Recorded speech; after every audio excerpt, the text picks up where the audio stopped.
I wanted to talk to you a little bit today about the Big Bang Theory and how the Big Bang is just impossible. First off, you're going to be breaking certain laws, scientific laws, in order for the Big Bang to have happened. That's actually not true, Chris. You're making the assumption that the laws that we observe today in the visible universe applied equally to states before the Big Bang. The problem is, what we call the Big Bang is the origin point of observability or measurability of the universe, which means anything beyond that point is entirely mathematical extrapolation, like the singularity, and based upon our current understanding of quantum mechanics. Matter cannot be created or destroyed.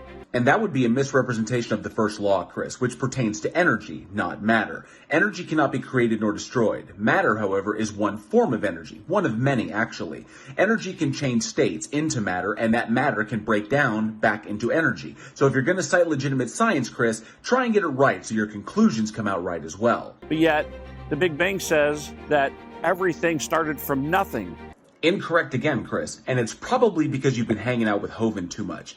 The Big Bang event is a physical theory, meaning explanatory model, that describes how the universe expanded from an initial state of high density and temperature. This initial state is mathematically referred to as the Big Bang singularity. However, nowhere in cosmology is it ever stated that the universe came from nothing, because that would be a logical contradiction. The claim of yours is actually a projection of your own worldview. You believe that first there was a God, and then magically out of nothing, that God made everything that exists. So when you say that cosmology claims the universe came from nothing, it's actually just your own argument, minus a God, which is why it's not only ridiculous as a claim, but it's also ridiculous you think we don't see what you're doing. A dot of literally nothing. That's that logical contradiction that I was talking about. A dot is something. You can't refer to something as nothing. See how ridiculous you sound when you say this?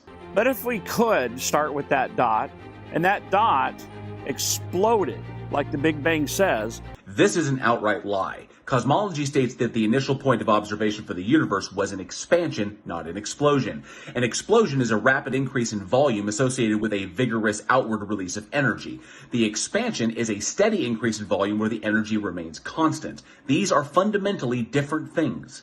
Every particle would have been expanding away from each other forever. They would have never come together to form the stars and planets. It would have exploded away and continued to get farther and farther and farther away from each other forever.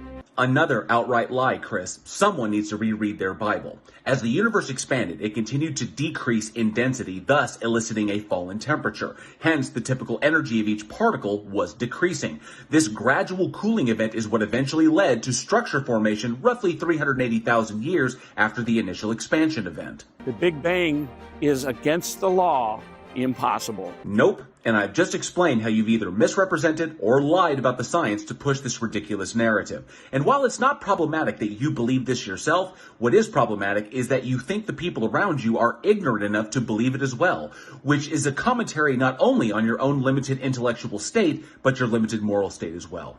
Be safe, be excellent to each other. I'll see you next time.